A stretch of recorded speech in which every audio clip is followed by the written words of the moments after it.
Hello guys, we're now here at Pasig. So nag-iikot-ikot kasi kami dito sa area para kumain. So ito may nakita kami dito, Abby's Thai Kitchen and Papi Pops. Parang 2-in-1 siya. So tignan natin, puntahan natin. Ito yung Thai nila, must try. Ayan siya guys, tas dito naman mga sizzlings. So tignan natin kung available siya kasi minsan hindi. So ganito siya. Okay, take to kasi ang ingay nila. Ito yung place. Ayan.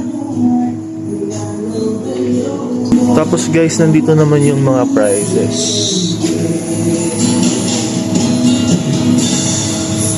Oh, may Gcash din, Mastercard tsaka Visa guys. May Maya rin.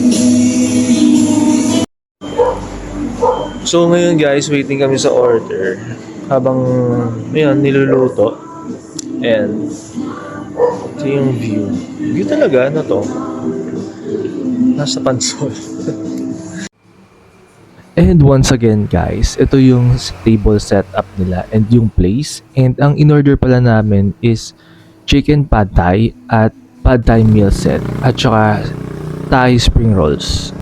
And sabi nga sa ads nila guys, sa pinaka-tarpaulin must try. So napaka-promising. So itatry natin siya kung talaga bang masarap at bago sa panlasa ka. And if you guys wondering how to contact them and anong page, ito, here it is. Then ito naman guys yung mga sizzling nila na gusto ko talagang itry. Parang ang sarap ng sizzling chicken poppers tsaka yung sizzling chicken breast fillet. Nandito yung mga food guys, so unfortunately hindi available yung sa mga sizzlings na napili ko. So ito na lang muna yung in-order namin. So ito na lang, babalik na lang kami next time. And so guys, totoo nga ang sabi-sabi, masarap nga talaga siya bago sa panlasa namin. I-try nyo to guys, masarap. At ito naman guys yung Thai spring rolls. In fairness, masarap siya.